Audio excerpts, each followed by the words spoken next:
Unusual incidents have frequently occurred in Shenyang recently.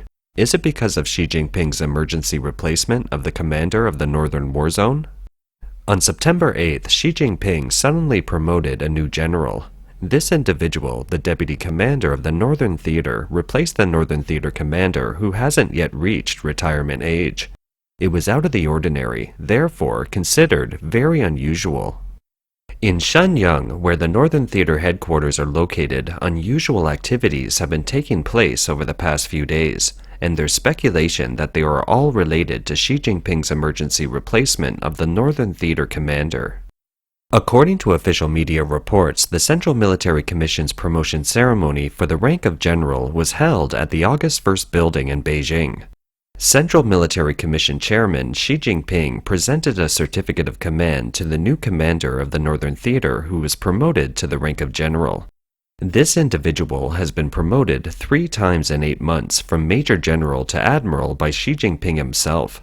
Some commentators say he is on a promotion helicopter. At present, among the 5 theaters, the commanders and political commissaires of the Eastern, Southern, Western, and Central theaters are all served by Army generals. Only the newly appointed commander of the Northern Theater is an Air Force general. The Northern Theater leads and commands the armed forces of 5 provinces and regions including Heilongjiang, Jilin, Liaoning, Inner Mongolia, and Shandong, and the theater organs are stationed in Shenyang, Liaoning. Some analysts believe that the promotion of an admiral to the commander position this time should be due to Xi Jinping's reliance on the Air Force, indicating that the balance of power in the CCP's military is slightly tilted towards the Air Force. It seems that after Yi Xiaoguang, the momentum of the return of the Air Force generals has appeared again. Informed netizens revealed that on August 17, 2022, Xi Jinping visited the Northern Theater Command for an inspection. The analysis pointed out that Xi may have resolved the issue of the candidate for the commander of the Northern Theater Command at that time. Otherwise, he would not have traveled to Shenyang, let alone visited the Northern Theater Command. Since September 7th, unusual occurrences have frequently been happening in Shenyang. The video shows that starting from around 2 a.m. on September 7th, there was the roar of fighter jets flying in the direction of the military airport of the Northern Theater, along with the sound of gunfire and some loud explosions accompanied by flashes. Some netizens speculated that it might be a fight within the military in the Northern War Zone. Another video shows that at around 2 a.m. on September 8th, there was another roar of fighter jets passing over the military base, and in the distance came a loud sound of explosions accompanied by flashes.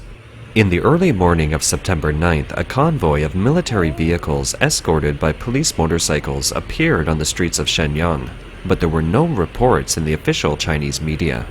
It's reported that this huge convoy of military vehicles began to come down from the highway at around 4 a.m. On the night of September 8th, an unknown beam of light appeared in Shenyang. Li Jianshu's meeting with Putin in Hai-Shen-Wei was criticized as humiliating by some. On September 7th, Russia hosted the 7th International Economic Forum in Vladivostok in the Far East with only a few officials from Asian countries attending. The Chinese National People's Congress chairman Li Jianshu, however, led a large delegation to the meeting and announced at the forum that China would start all-round cooperation with Russia.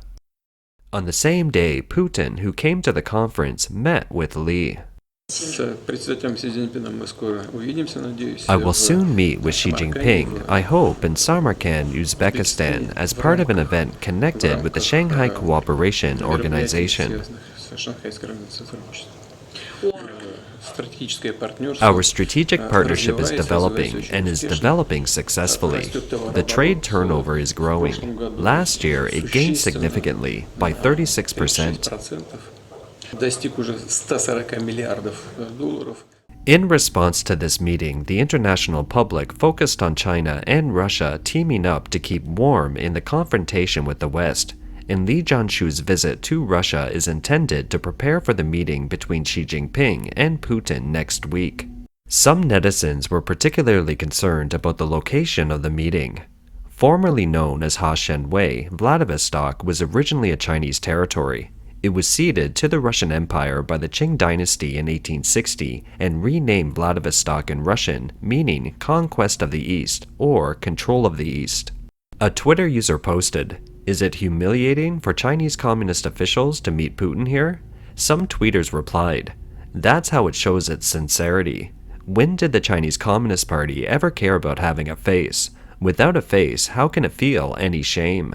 In 1860, the Qing government signed unequal treaties such as the Sino-British Treaty of Peking and the Sino-Russian Treaty of Peking.